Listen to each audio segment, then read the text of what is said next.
Hey, this is me building a $2 million a year business. Last month, I made $170,000 in profit. And the way that this works is I start with some Q&A where I basically reward people for commenting and engaging with my channel by answering their questions. This could be you.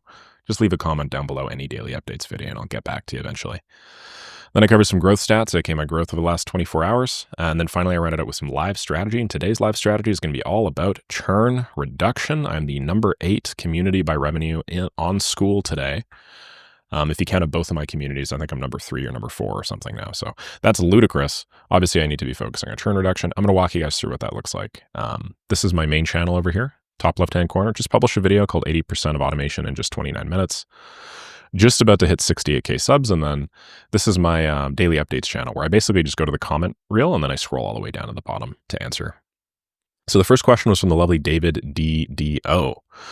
David says, Nick, how do you deal with physical health, physical or mental burnout, and taking breaks? I tend to get insanely engrossed in something once I start to the point where I spend so much time on it at first that I essentially start breaking down and motivation eventually drops.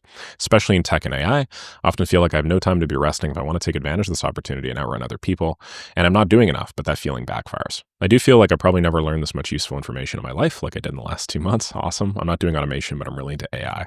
And the idea of SaaS, I've been building a project for some time now, and the feeling of not getting a return for weeks is pretty real. Ha ha, ha ha ha, indeed. I think that the problem that you're raising is a pretty standard issue that a lot of people have. I've had it as well. The key for me is not seeing things as diametrically opposed. Like, it's not like I'm working and then I'm taking a break. Okay. The most important thing for me is just momentum and just making sure that no matter what, I always put in some small amount of daily effort towards an actionable every single day, regardless of what it is that I'm doing. I find that if you start really small and then you just consecutively increase this over time, it's sort of like progressive overload at the gym. We're talking about health, right? Your muscles sort of grow and adapt to it, just like your ability and resiliency to deal with this sort of thing grows and adapts. So a good example of this is, a lot of people think that when you work, it's kind of like this. This is work. Oops. And this is time. Okay. A lot of people think this. They think that you start working, you work a lot. Then every now and then you do some breaks here. Then you work again, and maybe you take a little vacation for a few days. Then you get back to it. Then you take your weekend off or whatever, and then you're back. Okay. This is how most people view work. They basically see themselves as always on or always off. I really don't like this. The way that I typically do my stuff is I will fluctuate. And so I will do this. Some days I will work a lot. Other days I will work a little. I will work a lot, then a little. And if I do have these big ups and downs, notice how I'm not going from the top all the way down to the very bottom. I kind of go from, I don't know, maybe like here to here. Do you catch my drift? So what I mean is some days I will put in some 14 hours. But, other days, as I catch my own internal clock sort of pushing me towards feeling burned out or just, feeling like extraordinarily tense or on edge or whatever, maybe another day I'll work 3 hours. Okay. Now, I always make sure to do some amount of quote unquote work towards my goals because I know how important momentum is. The second that you get a ball rolling, when it comes to lead generation, some sort of outreach, in my case, some sort of content production, incredible, amazing things will eventually happen if you just don't stop. But I never let myself go all or nothing. I'm never 100% and then 0%. I take it a lot more organically. I'll be at 40% to 100%, down to 30%. Down to, 80%, down to 60%, right? And, this is just my whole work day, basically. So hopefully that helps just reframe the way that you think about this. It doesn't need to be all on or all off. And I totally get the idea of wanting to push really hard, but one of the best books that I've ever written on the subject is Atomic Habits by James Clear. I've also read a bunch of other ones. One's called The Compound Effect by Darren Hardy. Some of these are very simple books and they're not exactly giving you revolutionary information, but just seeing them laid out in such a way to reinforce some core beliefs that I think we all know, but haven't really internalized is really important. Anyway, I think somewhere in Atomic Habits, there's an example where a woman goes running or something and she's like, I can never stick to a running habit no matter how hard I try. And, I'll start trying to run for half an hour a day and then it just doesn't work. But I believe, and I may be confusing a book, hopefully I'm not, but I believe James Clear's recommendation is oh, okay, why don't you just start with 1 day tomorrow? 1 minute tomorrow. Literally run for 1 minute. She's like, well, I can run way longer than 1 minute. Why would I do that? You know, I'm going to spend that much time just putting on my shoes and like my socks and shit. And he's like, well, yeah, but you're just trying to build a habit right now. You're trying to build a habit of going out and doing things. It doesn't have to be all, and it doesn't have to be nothing. You're just trying to start with one. And then tomorrow you'll do 2 minutes. The next day you'll do 3. By the end of the month, you'll be running consistently as much as you wanted to run your entire life, but you'll have turned it into a habit. And if you think about it, how long of a time period is 1 month, really? I mean, that passes by in the blink of an eye these days, right? There's so many things. You might as well start with that sort of approach now, so that at the end of the month, you could look back and have a habit that you built up for 30 days. So I get feeling like that. I've been like that as well. That's how I think I lived most of my life, but I think that this is a much, much more effective way to do this. And yeah, there's obviously a lot more economically effective than when I was doing what you were doing. Matthew says, feels like I'm so early watching these. Thanks for all the help so far. Thank you, man. Thank you to Matthew Lamborn and Matt J. Pierce. Yo, Matt, what's going on, man? Good to see you, bro. Matt runs a channel. Almost forgot about you, bro. Matt runs a channel all about fitness and automation. He's crushing it, man. Guy's ripped as hell, I believe, as well. Anyway, check out his channel. Matt's cool. I think he's in my, you make money with make.com, Matt? I believe. Okay. My battery is crap. One sec. I got to plug in my thing. Let's make sure that this doesn't happen again. Yesterday, I may have been recording a video and my battery may have broken and I may have just lost an entire 45 minutes of footage. Okay. iHelper AAA says, literally just got out of that situation. Never ever made more progress than in that garage. $0 budget, ramen, bootstrapped, lean automation startup. I was a journeyman goldsmith and a laser welder for 7 years. Who dat? Learned a lot in life and have conjured my own business out of the ether like a freaking wizard. Thank you, bro, for all the content. Oh, geez, I realized I skipped this, dudes. Anyway, I'll get back to that. For all the content templates and most of all the NoBS gold nuggets about what actually works, may your light pole ever be lit and your Jasons forever run true, my dude. Cheers. May your Jasons run true, my dude. You got some surfer energy. Thank you, man. Okay, Organic Graph says, so you build things using AI. Right. Have I ever felt that you don't even know a line of OK code or don't know what you are building? Haven't you felt that you are missing something? Like you don't know a line of code, but building an app with AI and calling ourselves entrepreneurs? Yeah, I felt like that a lot. I think what organic .graphs is getting at is like, don't you ever feel imposter syndrome? The fact that you're calling yourself like a developer or an engineer or whatever, even though you're not actually writing code with this business model? Yeah, for sure. And in fact, I actually felt that way when I was a developer and an engineer. I felt that way as I was going through these computer science curriculum, the curricula that I was telling you guys about in yesterday's video. I felt that way my entire life, essentially. I still feel that way, you know? I look at the amount of MRR that I'm making and I'm like, are you serious? Am I doing this? Am I really qualified to do this? No way. That's me? Ugh, this feels weird. I'm not like a quadruple PhD. But the reality is, I think most people here are a lot more competent at things than they give themselves credit for. Consider that you spend all day just with yourself. And so your comparison is yourself, right? So for me, a lot of the stuff that I talk about seems, okay, well, that makes sense, right? Of course you should do outbound-based lead generation to start because you don't have any accomplishments or skills. But I only think that that's normal and that makes sense because I'm sitting with me all day. When I tell that to somebody that has a different set of experiences, they go, that actually makes a lot of sense. Maybe I'll implement that in my life. Likewise, when they tell me something that maybe seems really obvious to them, how to change a light bulb or something. We're just talking journeyman, right? I don't freaking know anything about like home DIY repair, or I know a lot less than most people probably do. Then it seems really obvious to them. And then to me, I'm like, what the hell? You seem like a wizard. So I guess the point I'm making is that's very natural and very normal. You spend all day with yourself. So obviously you are going to sort of feel like what you are doing is not very impressive. But one of the best things about the internet for me has just been grounding my knowledge in like objective reality, which is that not a lot of people know about the thing that I'm talking about, which allows me to, feel a little bit better. Then my imposter syndrome goes away little by little. Tommy Meyer 4166 is blown away. You totally changed my view on the agency process as someone who did foray into it previously and took a break. I'm deep diving in your videos and currently bottleneck trying to find a first client to bootstrap and eventually hop in your community. What do you recommend I watch first in order to start building out my enriched lead list and automating?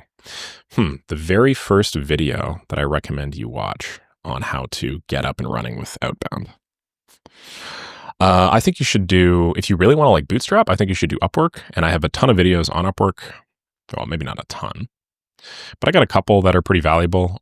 This one here, how I made around 500K on Upwork, step-by-step guide. I'd recommend checking that. It's about an hour and a half of me just like going through everything that I did in order to make money. That was pretty valuable. Just type in cold email here. Okay, so I can't show you these. This cold email system made me 100K last year. This was quite a while back. Yeah, that was like, yeah, that was quite a while back. So, I mean, I don't know. Give that a check as well. But if you want to do like specifically like enriched lead lists and stuff, also check this out. So like my deep, I don't know if I have a video on the deep personalization system, to be honest. Man, I have so many videos these days. Which ones should I even? Oh man, I mean, I just published a video called 80% of AI automation basics in just 29 minutes, right? Like, most of my stuff is like actually geared towards that. I'm going to be publishing a video called how I make 100K a month as an AI solopreneur as well pretty soon, which I think will be valuable. How I make 10K a month in like the simplest way to make 10K a month. Anyway, whatever. Sorry, I clearly don't know. I make so much content that it's hard for me to get a roll on things. Okay, 5 Short says, I have a very important question if you'd be so kind. Yeah, for sure, man. I think this is the same guy that's just kind of shat on me for the last little bit. But I think if you kill them with kindness, eventually they come around. I had a prospective client and 2 others thinking about it. All 3 had to get the approval of their IT person or department. Totally understandable. Listen, that happens to me all the time. I've been there. All 3 ended up being told no for fear of my strange and unofficial tech meddling, messing with their stable systems, and possibly being a backdoor for hackers and blah, blah, blah. Interesting. IT departments don't like strangers knocking on their door with AI products that maybe they should have thought of. Owners defer to IT. Always how to tackle. Thanks. Yeah, listen, I think basically what you're describing is you're describing like the chain of, you're describing 2 problems. There's like incentives. So if you think about it, if you are talking to a lower level staff member, especially one at an IT department, and then you are bringing up the idea of automating some IT process, the incentive there is for them not to want to work with you because obviously the idea of automating their job process, like why would somebody want to help you get them out of a job, right? Kind of makes sense. And then the other issue is just like the hierarchical chain at which you are trying to work through. So there are a couple of different levels to this outreach stuff, I will say. Usually you're just some dude or chica down here at the bottom. And then there's some big organization, okay? And I'm just going to pretend this is like some big org, big office tower, got tons of windows. Okay. So basically, this is the goal. You want the founder or the owner. And I'll say this is reasonable up to around 100 staff members. I've talked to founders at bigger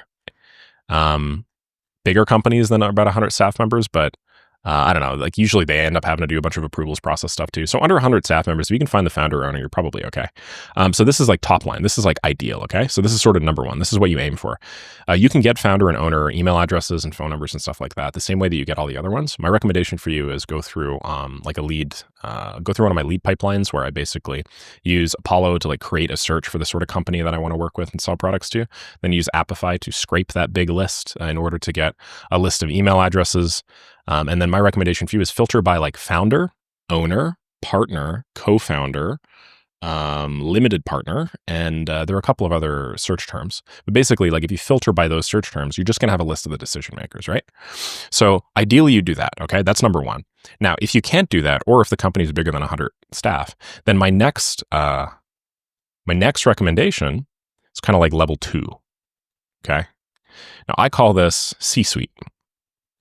Now, what is C-suite?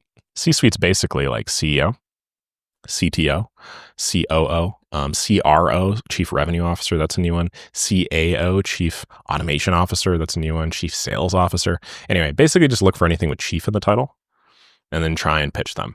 If you think about it, the idea here is if you were to pitch a C-suite person and we're at a sufficiently big company, they wouldn't even need to go up for approval. They would just like they would just sign off on the project immediately. And you wouldn't have to go through any IT bullshit. You wouldn't have to do any of that stuff. Okay. If it is a really big company, then they will have to go up to the founder, but that's just one hop. And so, if you do sales calls and they really like your product and they think that you could offer value, then you just have to sell to the C-suite person, then you have to sell to the founder afterwards, or you just have to allow the C-suite person to sell to the founder. Okay. And then, there are a variety of other, I don't know, like you could do B-suite as well, technically, which is sort of like level 3. But I don't really recommend this, and I don't really talk to these people in practice. And then down here, kind of, which I wish I could go extra red, would basically be like staff, which is where you were talking to. Okay. And, just think about it, man. Like you reach out to some IT staff member, even like the chief of IT or whatever down here. They have to convince their manager, who has to convince their supervisor, who has to convince the founder. If there's and there's always like a 30% chance that you're even going to be able to convince anybody, right? If there's a 30% chance here, mathematically it's 0.3. This is another 0.3, then this is another 0.3. In order to find the odds of you actually convincing that top person, you just multiply them all out. 0.3 times 0.3 times 0.3. That's really small, okay? So 0.3 raised to the 3 is like, I don't know, you have like a 2.7% chance of actually convincing everybody. So you just want to avoid those situations entirely.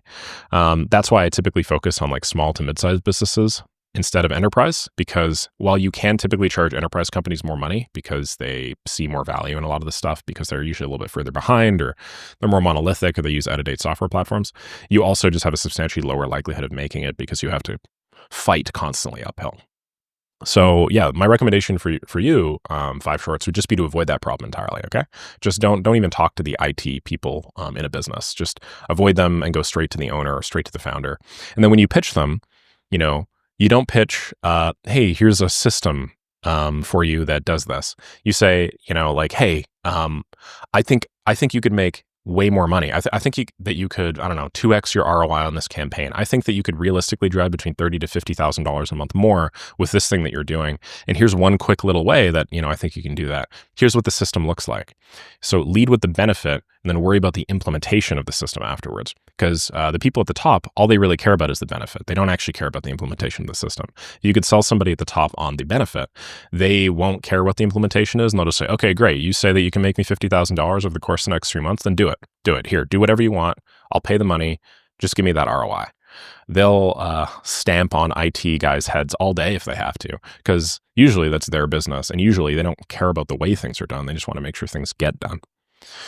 So yeah, that's my recommendation. And if you mean that you are legitimately knocking on doors, I used to do door knocking for 2 years, year and a half, 2 years or so, where I was doing 50 to 80 doors a day.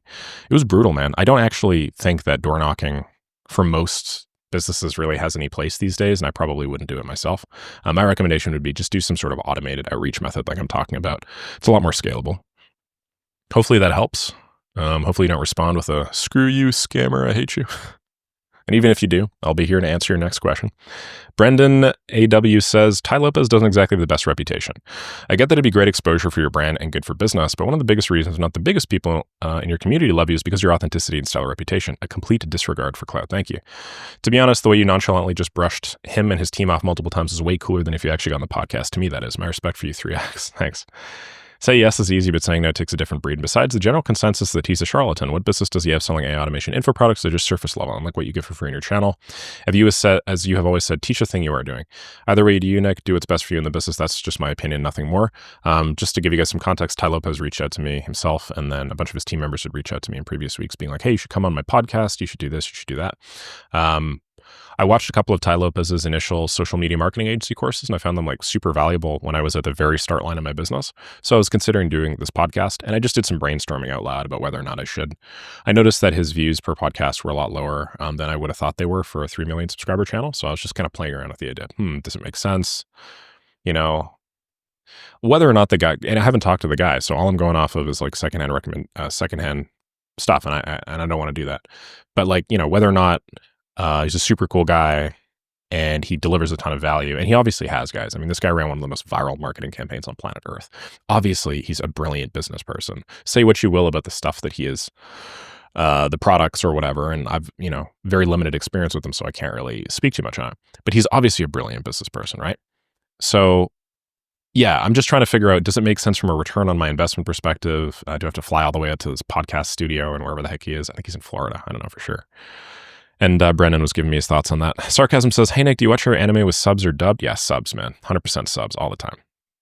It is work. You know what's really interesting? I actually have a theory here. This is for my fellow nerds. I use subs for everything. When I was really young, I think I was 4 years old, I learned to read. And the way that I learned to read English was I played Pokemon. And in Pokemon, on my little Game Boy, the way that it works is when you go up and you talk to somebody, you just hear a bunch of and that's like letters populating on the screen. And they couldn't store the whole audio of somebody talking, and they didn't want to put that work in. So everything was basically subtitled in Pokemon. So I would play Pokemon and I would love it, and the flashy noises and the sounds are really fun. And then I would run into and I'd be like, what are they saying? You know, I don't know what they're saying. So I go to my dad, be like, Dad, what are they saying? My dad would be like, oh, it's this. All right. And then I'd go and I'd like keep playing. But then I'd immediately press A and then another text thing would pop up. So I go back to my dad, Dad, what does this mean? So eventually my dad just got really pissed off at it. He was just like, all right, I'm watching my football. Just here you go. It's that is the letter A. Okay. That makes an ah sound. That's the letter B. Okay. So what does that say? You know? So he legitimately taught me to read just going through Pokemon. So ever since then, I've kind of had a wild ass theory. And I don't know if this is right. And I think somebody should research this. I mean, maybe somebody already has. But my wild ass theory is, since then I've read through everything with subtitles my entire life. And actually having to read a piece of text that appears on a screen for a short period of time, I think it actually makes you a way faster and better reader. Because you know that that text on the screen is only going to be there for a few seconds. And so your mind is like, oh shit, I got to get fast enough at reading this stuff to actually be able to get it. And when you watch something in a foreign language that you don't know, so in my case, like, you know, I watch some anime in Japanese or something with subs, I'm like, I don't know what the hell they're talking about aside from like a nani every 5 minutes, depending on the show. So I actually have to like focus on the thing and I actually have to be like, holy shit. And it's gotten to the point where like I can read the whole subtitle like really quickly. So I actually think that's one of the reasons why my reading speed is so fast. A little hack there. Anyway. Also, I think dub voices are just annoying as hell. And it would be really cool if somebody made an AI that cloned the original voice actors. Who knows? Okay, Ryan Caswell says, hey, what's going on, Ryan? Good to see you here, man. I love your content. Nice to get a behind-the-scenes look at what's going on behind the main channel and your thought process. Very much appreciated. Knowing that you may want to pump up more content moving forward, what are your thoughts on deep diving into a specific niche and building out the main systems to maximize value for the business owner? Like a number of series geared around certain types of businesses, plumbing, recruitment agencies, e-commerce, tech. You could also do a whole Hormozy thing where he brings on struggling business owners and you strategize with them live. Those are always fun to watch. And if you want your first guinea pig, my brother owns a low 7-figure HVAC company who could really benefit from AI. Just thoughts to consider. Love what you're doing. Really appreciate the value you provide in your school community. Dude, I appreciate you. Thank you very much for always showing up with a ton of energy. Yeah. It's interesting that you're saying that because I was just talking to this with one of my friends about the series that I used to run way back in the day that I was trying to get started. Called "How I Would Automate a Plumbing Business" or something. How I'd automate a plumbing company. I made it to one video of that. Okay, ooh man, that thumbnail is wild. I made it to a single video of that, but basically the whole premise was I took a plumbing client that I used to have, okay, and then I created this giant, insane, whimsical flowchart thing where I just walked through every step of an average plumbing business, and I said, here's how I would set this up. Here's what I would do. Here's what I would do. Now, I didn't end up doing this, like proceeding with it, because it was just a ton of, honestly, it was like a fair amount of work. But it's so interesting how many people converted because of that video. I think that video demonstrated a deep understanding of a niche that was not my own, and probably, like, it probably showed a lot of people that were like, "Is Nick? Does he actually know stuff about this business?" Like, wow, okay, he's actually worked with a lot of these businesses. Otherwise, he wouldn't be able to know about that specific process and how we did quotes and estimates and all that stuff. So, yeah, I was thinking about it. I just need to come up with a more a visual way of showcasing it, and maybe nowadays that I'm doing my whiteboard stuff, maybe now that actually makes sense. So yeah, thank you for that, man. Very much appreciated. Let me just scroll all the way back down here because I appear to have lost some of it. Okay, Farid Kadri. Oh, geez, I'm already over the minute. Okay, whatever. I'll do one more question. Farid says, "Hi Nick, I wanted to know how important it is to have a website. I have a domain name and professional mail to send cold email, logo, but no website. How important do you think it is to the client?" That's marginally important. It's kind of like a business card. When I was door knocking, at the end of my pitch or whatever, if I didn't have a business card that I could give them or that I was ready to hand them, it'd basically imply like I just would not be prepared for the deal. Some business owners, particularly the older school ones, would be like, "You don't even have a business card?" I'd be like, "Yeah, I don't have a business card." So eventually I, went and invested $50 in a business card, and then it stopped being an issue. And, it was marginally useful. Some people would call me back on the business card every like month or so. So that's all it is. It's just a business card. It's basically like, hey, there's a little bar you need to spend in order to like be seen as a legitimate business these days. That bar could cost $5 for maybe a card website, $10 for another type of website, $50 for a Webflow website, free if you're using custom HTML templates. And you just need to like go to that bar in order to be seen as a little bit more legit. That's it. It's just an accessory sales material. It's not super valuable or super important. Keep in mind that if you send a bunch of cold emails and then somebody tries to pump in your domain and it's just 404s, obviously there'd be a lower likelihood that they're going to want to work with you because they're going to think that they're going to get scammed, right? So just little things like this tend to improve perceived legitimacy. Cool, cool, cool. We are up to 2 days ago. Fantastic. Man, we are really coming up on these questions. Really stoked that I can continuously pump this out regardless of the fact that my daily updates channel is now like 10 times the size it was a month and a half ago or whatever. Let's do my brand stats. I have this little Google sheet here called brand stats. And what I do is I start with my main channel. Let's do analytics. Then I get the subscriber count, which is oh yeah, we just hit 67,800 exactly. How cool is that? Okay, so then I go down here and then I pump that in just because I really like seeing this. And we got 555 subs yesterday. Cool. We are now scaling for sure. And this one was 77,954. That's my Instagram. So we got 1,386. Hell yeah. And my daily updates channel, the one that you guys are currently watching, is 2,603. So we got we got 50. Look at that. Cool. I think the daily publishing is really helping. I'm taking off here, man. Crazy. I really don't know what I want to do next month in terms of financial goals. I guess, I have a feeling that I'm probably going to cap out again at around 170K. So, I'm running into some issues. Actually, maybe I could talk about this with you. I wasn't even planning on it, but I'm running into some issues right now. Make Money with Meg got 12 signups in 4 days. I could admit 0 of them. Some of them are probably watching this right now. You know why? Because my churn is like 0. So what does that mean? I mean, like, let's just be pragmatic, guys. It's 12 times $1,382. I mean, it's per year. In terms of just like one-time revenue this month, though, I mean, like that's $16,584 in 4 days. Means I'm making, if I actually can accept those, I'm making $4,000 a day. And if you just multiply that up by 30 days, that's 120 grand in and of itself. If you added that to Maker School, which is now at, I think, $97,000. I mean, just with my info products alone, not even taking into account the other 25 or 30K I'm going to get from my agency, the additional 5,800 or whatever it was for my 5,857-ish. This is probably going to be like 7,000 by the time the month ends. In my ads, probably another like 15,000 in terms of affiliate now, because affiliates are taking off.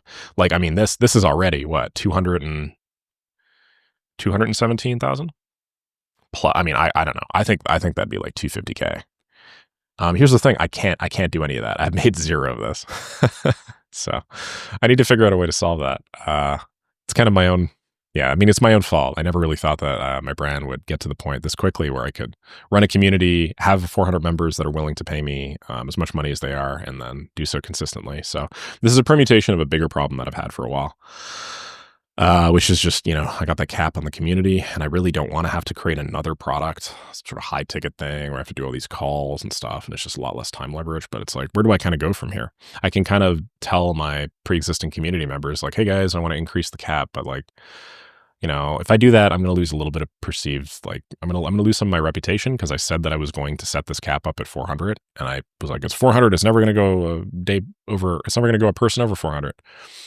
And the reason I said so, by the way, was because I was like, I want to be able to personally manage this community. I don't want to have to like hire all these people to do it like everybody else does. And if I make it really big, I won't be able to do so. Well, you know what? I found that I can actually personally manage a community of like 1,000 people. So I can actually do a lot more.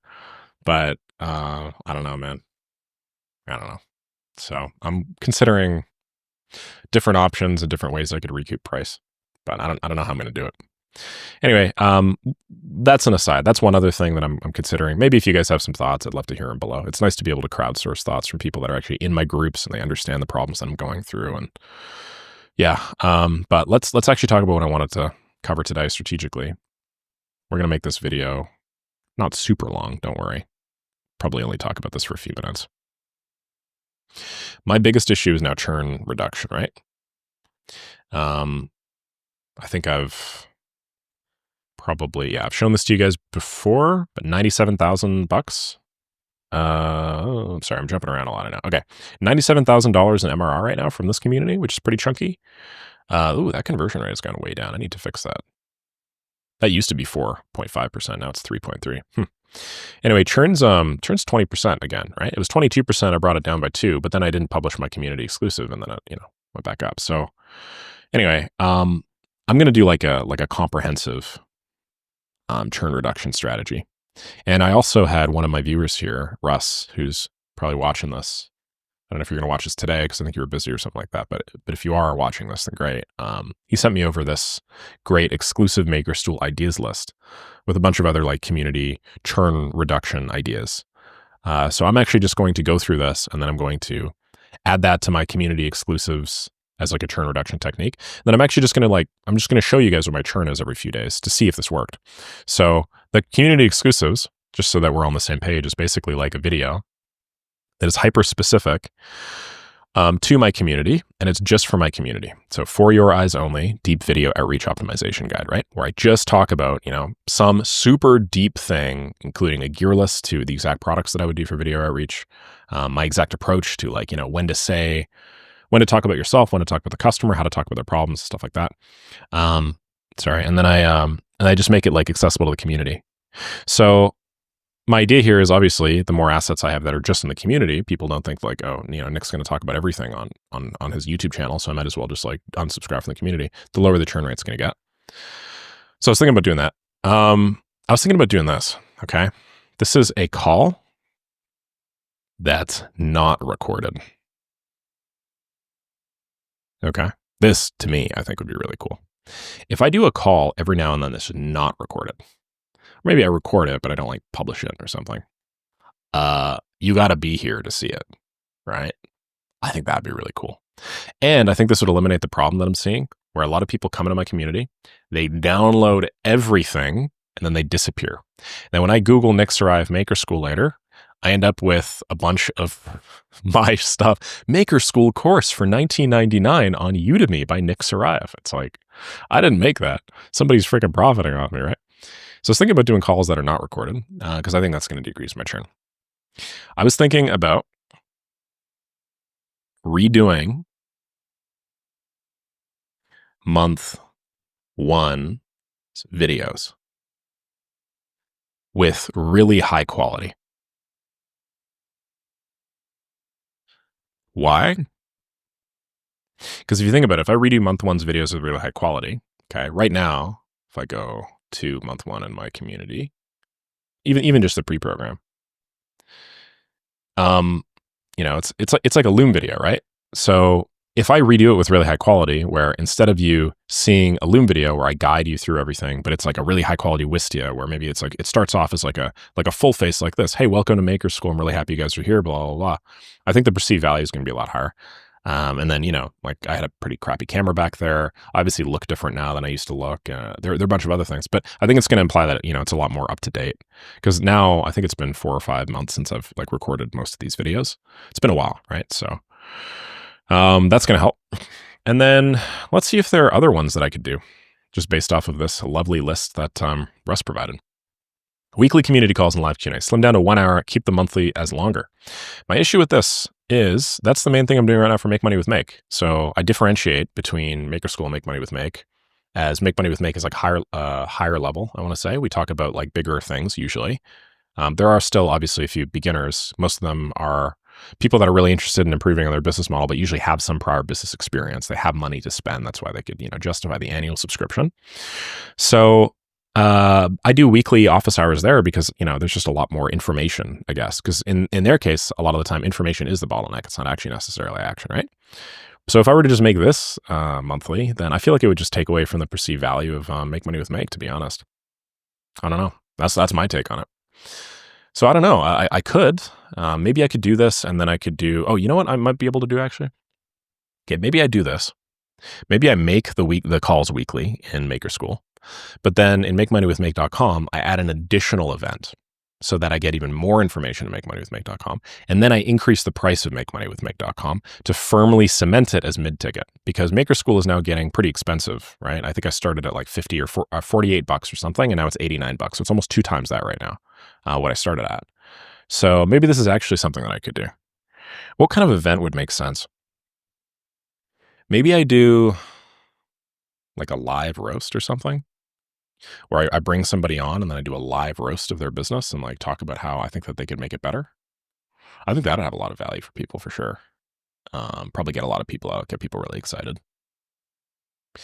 And then if I increase the price to makemoneywithmake.com, I will slow down signups, which will probably allow me to try and match the churn outflow with the people that are the new signups that are coming in. So even if I get half as many signups, I'm getting them for twice as much money.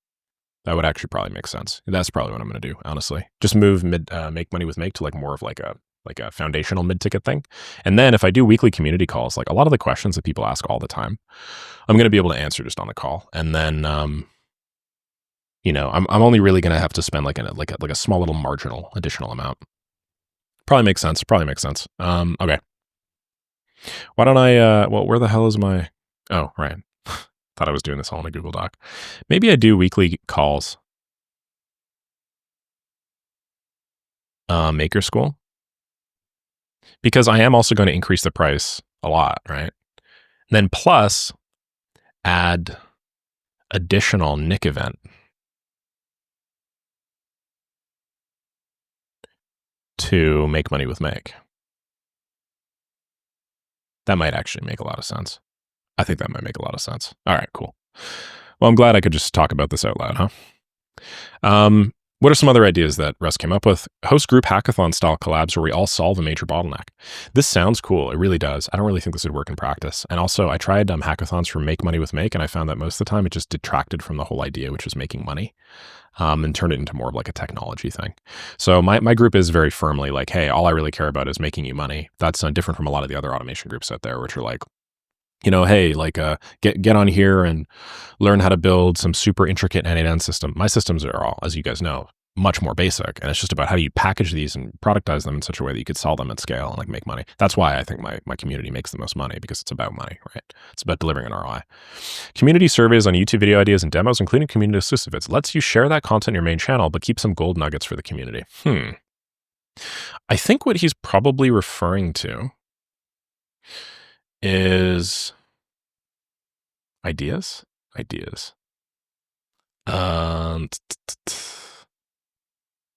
Struggling with? What are you struggling with right now? I made a post a while ago and it was like, what are you struggling with? And tell me what you're struggling with, and then I'm going to make a video on it. And that was a good post, and it showed that I was listening to the community. So maybe I just like refresh posts, actually, now that I'm thinking about it. So if I were to refresh that post, what would I do? I would add a link to the previous post. Yeah, okay, that's genius. I can't believe I haven't thought of this before. It requires marginal, like no additional work, but it makes the community seem a lot more dynamic. Add link to previous posts for context. Nice. Ooh, I'm making some progress today. Can't believe you could do all this with just like half an hour of thinking. Pull some blueprints off of Gumroad, bring them exclusively into the community. You'll get some more signups, even if they churn after a month. Once a user enters the community, there's so much automatic value to retain some winter sharpness. That's a good point. I think this will probably increase my churn, but probably increase, this would both increase my signups, probably, but also increase my churn, which is fine, I guess. But I don't know how much I like the whole idea of gatekeeping, to be honest. All the resources, or a big chunk of the resources. And I've already added a ton of value. So upon more thinking, maybe it makes sense to just like, from now on, keep my stuff in Maker School. Okay. From now on, but not touch the old stuff. Sales training classes. We actually already have an awesome sales training class with the lovely Connor Kaplan. Guys closed, I think, like $5 million or something in the last year or two. Crushes it. Okay. And it's like hands-on sales training. He literally does breakout groups, is like he demos sales calls with you guys and stuff like that. It's bi-weekly. It's fantastic. Some of the highest value stuff in Maker School, to be honest. A shame that it doesn't get much more recognition than that. Yeah, like I think I got to talk to Connor basically and be like, yo, man, we got to promote this a little bit more. Maybe I will say that actually. Promote sales trainings. Because Connor's sales training stuff is awesome. And he's just the most respectful guy with my time. He sends me everything nicely formatted. He's like, all you got to do, copy, paste this, we're done. Brilliant guy. No wonder he's crushing it now. Pick a recent blueprint you built on a YouTube video that you did well and show step-by-step what's needed to get it up and running and to use it on your own. Pick a recent blueprint you built on a YouTube video that did well and show step-by-step what's needed to get it up and running to use it on your own. Is this a big problem that a lot of people are suffering from? Anybody here that's in Maker School, tell me. If you guys are going through and you're getting the blueprint and then you're struggling with putting it together, let me know. To be honest, my whole thing about the YouTube videos is they're like deep documentation, right? So Don't I just do this in the video? Or is Russ saying, get like a compressed how-to guide instead? Anyway, let me know if this is a problem. I'd love to hear. Offer periodic sessions where members can submit their current automation workflows for expert review. Tailored improvement recommendations. That's cool. Periodic sessions, though, would just take way more work on my end, and I'm already pretty bottlenecked, to be honest. So I don't know if I'll do sessions. Launch themed challenges that encourage members to fix design flows to fix common bottlenecks. Pick a niche, most effective blueprint wins. You're the creator. Yeah, this is basically my hackathon idea. Yeah, this is my hackathon idea. I think that this is a cool idea. I just don't know if it makes sense in my community specifically. So if there are any other community owners that are watching this, you know who you are, then feel free to take that. Partnership with fellow automation communities. People are already interested in this niche and are most likely to want to expand into similar communities, especially if they get a sizable discount. Jack Roberts could be a great one to start this with. 40-50% off the other community price for members of the other community. That would be really cool. But I also like think about it from their perspective, right? Like, yeah, I think, I don't know. I don't know if they'd really like that, to be honest. Like if I'm the 8th biggest community on school and then I'm like, hey, you know, I want more members. Recommend your members to me. I guess if I recommended members to them, but I also don't want to like increase my churn, right? And I feel like thank you, William. And I feel like that's a pretty straight line path to me increasing my churn, like me giving referrals to other communities. I don't know. I don't know. Listen, I firmly believe that the stuff that I'm talking about is the straightest line path to making money in this industry. I don't think anybody talks about it in as straight line a path to making money in this industry way as I do. So logically, do I want to information overload somebody and decrease their effectiveness by having them look at 10 different communities instead of just mine? No. The biggest issue that people have is they know everything that they need in order to succeed. They just somehow convince themselves that they need more information as opposed to just sitting down and following some step-by-step accountability roadmap. So no, I don't think this would work. But I think that, I get where you're coming from with this, and I do appreciate that you listed it the way that you did. Affiliates are big. Blueprint Bootcamp. Okay. Yeah, that's pretty dope. I like the idea of that for sure, but I might think about that. Troubleshooting meetings. If a member is stuck facing a difficult task due to big issues, they can't figure out how to cut through, their workflow will be audited and fixed by the community in a call where we can brainstorm and help. You could be here or not. This could add value without taking more of your time. I guess so. But you know what? Another thing that I'm finding is I've had a lot of people reach out to me and be like, Nick, can I just manage this call? I'll do it all myself. I'll take care of it 100%.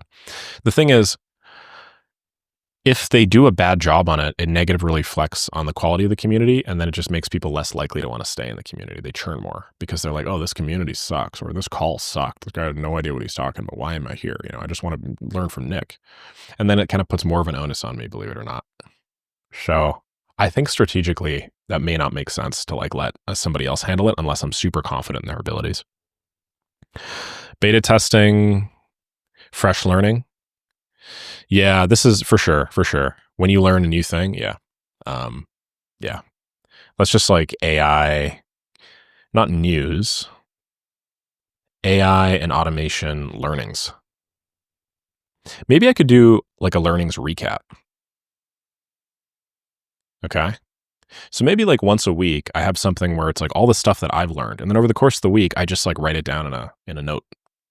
The value there is I'm learning this stuff anyway. Writing it down is something I would have done anyway. And now I can just organize the information, spend 5 minutes, and then deliver it to everybody here. That's cool. I like that. Maybe we could do like a weekly and automation learnings recap. Like, hey, here's everything that I've learned over the course of the last week. And I'm just going to give it to you, and hopefully you could take it and do whatever. So MCP servers, the quickest and easiest way to set it up is this. This next thing, quickest and easiest way to do that is that. That's a great idea. Thank you. And expand on parts of the course. Video on the new lead scraping method would be a nice way to add more content value. Yeah, so if I just re-record my videos, then I kind of take that in as part of it. All right, so it looks like I have 7 like practical churn reduction techniques. I'm going to continue with the community exclusives. As you guys know, I made a roadmap and a plan in one of my previous videos with all of the content topics for that. So that's freaking awesome. Really stoked about that. The rest of the stuff is very valuable. So thank you so much to Russ for putting that together for me completely unbidden. I know that you just wanted to give me value, and I know that you were trying to organize and probably work out some of your own thoughts on the matter. So I just want to let you know that I really appreciate that, and I really appreciate all of my YouTube viewers and subscribers and everybody really that's here watching this video right now, because I've gotten just some of the most valuable things ever completely unbidden from you guys. Like, can't tell you the number of just amazing emails I get where it's just like, hey, dude, you should think about this. You should try this. Hey, I'm really rooting for your success. And I'm like, oh my God, that's genius. So it's hard not to just constantly be happy when you have people like that in your life. If you guys like this sort of stuff, definitely check out Maker School and take advantage of the awesome additional value I'm soon going to be providing. MakeMoneyWithMake.com as well. I'd love to hear your guys' thoughts on me solving business problems. We can go through them live, and I can actually cover them when I do the Q&A section of the course. Maybe that's like of the daily updates. Maybe that's an interesting way for you guys to see my take on your business ideas or your business plans that you're thinking about but aren't really sure. I can kind of tell you whether or not I think it's going to work or so on and so forth. Anyway, really appreciate everybody's time as per usual, and I'll check in with y'all tomorrow.